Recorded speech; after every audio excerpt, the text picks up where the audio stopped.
കൗണ്ടറേ ആ ആ എന്താ കറുപ്പസ്വാമി, കാര്യങ്ങളൊക്കെ എവിടം വരെ ആയി? സ്ത്രീധനത്തിന്റെ കാര്യമൊന്നും ഓർത്ത് താൻ കൂടുതൽ വിഷമിക്കണ്ട. അങ്ങേരൊരു വാദ്യാരാ, അതിനനുസരിച്ചുള്ളൊക്കെ നമുക്ക് കൊടുക്കാം. ചുമ്മാ നടത്തിയാലൊന്നും പോരാ, നല്ല ഗംഭീരമായിട്ട് നടത്തണം. ഒരു കണക്കിന് ഗിരി പറയുന്നതും ശരിയാ. അല്ല, എന്തിനെ പറ്റി സംസാരിക്കുന്നേ? സ്ത്രീധനത്തെ പറ്റി പറഞ്ഞ. ഓ, എന്റെ അമ്മായച്ചന് കല്യാണം നടത്തൽ മാത്രമല്ല സ്ത്രീധനത്തിന്റെ പരിപാടി ഉണ്ടല്ലേ. നന്നായിട്ടുണ്ട്. കാർന്നോമാർ ഇവിടെ വലിയ വലിയ കാര്യങ്ങൾ സംസാരിച്ചോണ്ടിരിക്കുമ്പോ നീ എന്തിനാണ് അതിനിടയ്ക്ക് കയറുന്നേ? ഒന്നുമില്ല, വിട്ടുകളാ. കറുപ്പസ്വാമി, ജോഡിയായിരിക്കുന്ന കാളകളിൽ നിന്ന് ഒരു കാള ചത്തുപോയി കഴിഞ്ഞാ വേറൊരു കാളയെ അതിന്റെ കൂടെ ജോഡി ചേർക്കൽ നടക്കോ? അത് നടക്കില്ല എന്നൊന്നുമില്ല. എന്നിട്ട് ഉഴാൻ വിട്ടു കഴിഞ്ഞാ കാലൊടിഞ്ഞു കിടക്കും. മൂക്ക് കയറ് നന്നായിട്ട് വലിച്ചു കെട്ടി തനിച്ച് തനിച്ച് നിർത്തണം. കറക്റ്റാ പറഞ്ഞത്. ഓ, നിങ്ങളൊരു അധ്യാപകനെന്ന് ഞാൻ കേട്ടു. അതെ സാറേ, ഞാൻ പ്രായത്തിൽ നിങ്ങളെക്കാളൊക്കെ ചെറുതാ. എന്നാലും ഏതോ ഒരു കഥാപുസ്തകത്തില് ഗാന്ധർവ വിവാഹം വായിച്ചിരുന്നു. ഈ ഗാന്ധർവ വിവാഹത്തിന് ഒരാളുടെ സമ്മതം ആവശ്യമില്ല. സ്ത്രീയും പുരുഷനും സമ്മതിച്ചാൽ മതി, അവർക്ക് ജീവിതം തുടങ്ങാം. ഇപ്പൊ അതുപോലെയൊക്കെ ഈ കാലഘട്ടത്തിൽ നടക്കുന്നുണ്ട്. പക്ഷെ പ്രശ്നം എന്താന്ന് വെച്ചാ, നമ്മുടെ നാട്ടിൽ ഇതിന് വിളിക്കുന്ന പേരെന്താന്നറിയോ? എല്ലാരും ഇതിന് അവിഹിതം എന്നാ പറയാ.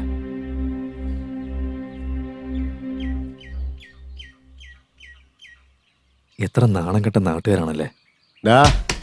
നിന്റെ കഥ കേൾക്കാനായിട്ടൊന്നും അല്ല ഞങ്ങൾ ഇവിടെ വന്നിരിക്കുന്നത്. നീ നിന്റെ ജോലി എന്താന്ന് വെച്ചാ ചെയ്തിട്ട് അവിടെ ഒരുത്തൻ ഒളിഞ്ഞു നിന്ന് കേൾക്കുന്നില്ലേ, അവനെയും കൂട്ടിക്കൊണ്ട് സ്ഥലം വിടാൻ നോക്ക്. അതെ സാറേ, നിങ്ങൾ പറ. അല്ല, അത് പിന്നെ അങ്ങേരെന്ത് പറയാനാ? ശങ്കരൻ മര്യാദക്കാരനായിരുന്നെങ്കിൽ എന്നേ ഇവിടെ ഞാൻ കെട്ടിച്ചു കൊടുത്തേനെ. അവന് ജോലിയില്ല, കൂലിയുമില്ല, കുടിച്ചിട്ട് എവിടെയെങ്കിലും കിടക്കും. അവൻ ഇവിടെ നോക്കുമെന്ന് തോന്നുന്നുണ്ടോ? ഞാനും ഒരു പെണ്ണിന്റെ അച്ഛനാ. ഒരു പെങ്കൊച്ചിനെ ആരുടെ കൈ പിടിച്ചു കൊടുക്കണമെന്ന് എനിക്ക് നന്നായിട്ടറിയാം. എത്ര കല്യാണം ഞാൻ നടത്തിയിട്ടുണ്ട്. അവരൊക്കെ ഇപ്പൊ സുഖമായിട്ട് ജീവിക്കുന്നില്ലേ? ഇവനൊക്കെ പറയുന്നത് കേൾക്കേണ്ടി വന്ന എന്റെ തലവിധി. അങ്ങോട്ട് കൊടുക്കുമ്പോളെ.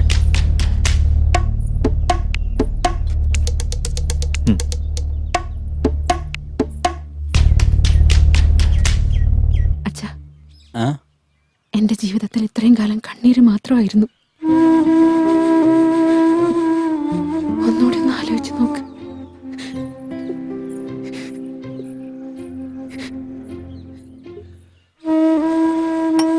കൗണ്ടറേ, ഗിരീഷ് പറഞ്ഞതിലും കാര്യമുണ്ട്. ഒരു തവണ നമുക്ക് തെറ്റുപറ്റി പോയതാ. ഇനിയും അതുപോലൊരു തെറ്റ് ചെയ്യാൻ നിൽക്കണോ? ഓ, എന്നെ ഉപദേശിക്കാനും മാത്രം താനും വളർന്നുവല്ലേ. തന്റെ മോക്കൊരു നല്ല ജീവിതം കിട്ടട്ടെ എന്ന് വിചാരിച്ച് ഞാൻ ഇവിടം വരെ വന്നില്ലേ? അതാ ഞാൻ ചെയ്ത തെറ്റ്. എന്റെ ചെരുപ്പൂരി ഞാൻ എന്റെ മുഖത്ത് തന്നെ അടിക്കണം. എടാ ഗിരീഷേ, എന്റെ മാനത്തിന് വില പറയാൻ വേണ്ടി ഇത്രയും നാൾ നീ കാത്തിരിക്കുകയായിരുന്നല്ലേ? ഒരു മിനിറ്റ്, ഞാനൊന്ന് പറയട്ടെ. ഇത് കന്നുകാലി കച്ചവടമൊന്നും അല്ല. തോന്നിയ ദിവസം പോലും ഒരു തീരുമാനം എടുക്കാൻ പറ്റില്ല. ഒരു പെൺകുട്ടിയുടെ ജീവിതത്തിന്റെ കാര്യമല്ലേ, അവളുടെ ആഗ്രഹങ്ങൾ ചോദിച്ച് മനസ്സിലാക്കി അതിനു പറ്റിയ നല്ല തീരുമാനമെടുക്കും. പ്രായപൂർത്തിയായ ഒരു പെൺകുട്ടിയെ കുടുംബത്തിലെ ഒരു ഭാരം ഒഴിപ്പിക്കുന്നത് പോലെ ഏതെങ്കിലും വീട്ടിൽ നിർബന്ധിച്ചങ്ങ് കെട്ടിച്ചയക്കും. ആ പെൺകുട്ടി കുടുംബത്തെ നാണം കെടുത്താതിരിക്കാൻ ജീവിതം മുഴുവൻ അവിടെ കരഞ്ഞു തീർക്കും. അവിടെ നടക്കുന്നത് ഒരു കുടുംബമല്ല, ശരിക്കും കൊലപാതകമാണ്. അതെന്തായാലും എനിക്ക് ചെയ്യാൻ താല്പര്യമില്ല. കൗണ്ടറേ, എനിക്കിത് കിട്ടേണ്ടത് തന്നെയാ. ഇവരുള്ള ഒരുത്തിനെ കൂട്ടിക്കൊണ്ട് വന്നിട്ട് നമ്മുടെ മുഖത്ത് നമ്മൾ തന്നെ കരിവാരി തേച്ചതുപോലെ ആയി.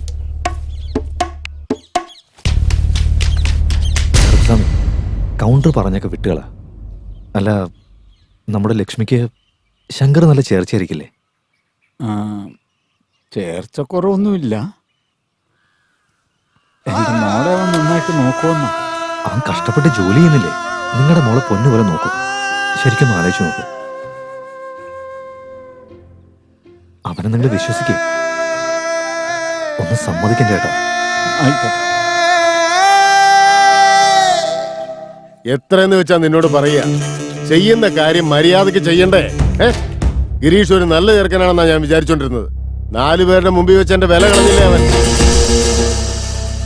അവനെ എന്റെ മരുമോനാക്കാന്ന് മനസ്സിൽ കണക്കൂട്ടിയില്ലേ? അതാണ് ഞാൻ ചെയ്ത തെറ്റ്. എത്ര പേർക്ക് ഞാൻ നല്ല കാര്യങ്ങൾ ചെയ്തിട്ടുണ്ട്. അഭിമാനമാണ് എന്റെ ജീവൻ എന്ന് വിചാരിച്ചോണ്ടിരുന്നവനാ ഞാൻ. ആ എന്നെ അവൻ നാണം കെടുത്തിയത്.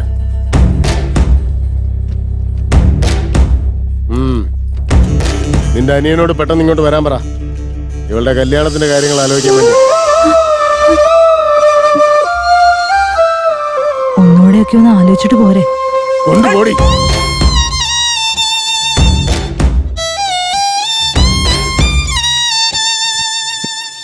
നിങ്ങൾ കടയ്ക്ക് വരുമെന്ന് വിചാരിച്ച് കുറെ നേരം കാത്തു നിന്നു, പക്ഷെ കണ്ടില്ല. അതുകൊണ്ടാണ് ഞാൻ പിന്നെ ഇങ്ങോട്ടേക്ക് വന്നത്. എന്താ മോനെ കാര്യം? നിങ്ങൾ ഇന്നലെ എന്നോട് പറഞ്ഞ മോഷണ കഥയിൽ എത്ര പേർക്ക് പങ്കുണ്ടെന്ന് പറഞ്ഞില്ലല്ലോ. ഇന്ന് എന്തോ എനിക്കൊരു സുഖമില്ല മോനെ. അതിന്റെ ബാക്കി ഞാൻ വേറൊരു ദിവസം പറഞ്ഞുതരാം. എനിക്ക് മനസ്സിലായി എന്തുകൊണ്ട് ഇത്രയ്ക്ക് വിഷമിച്ചിരിക്കുന്നെന്ന്. എൻ്റെ അച്ഛനപ്പോ വഴക്ക് പറഞ്ഞ കാരണം കൊണ്ടല്ലേ. ഇതെല്ലാം ആ ശങ്കരേട്ടൻ കടയിലേക്ക് ആ ബെഞ്ച് വെച്ചതിന് ശേഷമാണ്. അതവിടെ കൊണ്ടുവച്ചതിന് ശേഷം എല്ലാവരും വട്ടം കൂടി എന്തൊക്കെയോ സംസാരിക്കുന്നുണ്ട് എപ്പോഴും. ആ ബെഞ്ചിന് ഒരാൾ പെണ്ണുമ്പിള്ളാന്ന് വിളിക്കുന്നു. ആ പെണ്ണുമ്പിള്ളയാണ് മെഷീനെന്നും പറയുന്നത് കേട്ടു. ഇതൊക്കെ ആ ശങ്കറിന്റെ പരിപാടിയാണെന്നാ തോന്നുന്നത്. മോനെ നീ പോവാൻ നോക്ക്. ഇൻസ്പെക്ടർ സെൽവരാജൻ സാറല്ലേ? കൗണ്ടറേ, എന്തിനാ നിസാര കാര്യത്തിന് ഇങ്ങനെ പരിഭ്രമിക്കുന്നേ? ദേ നോക്കിയേ, നമ്മൾ പ്രതീക്ഷിച്ച പോലെ ഒന്നും നടന്നില്ലെങ്കിലും അതിനേക്കാളും ഭംഗിയാവുന്നു.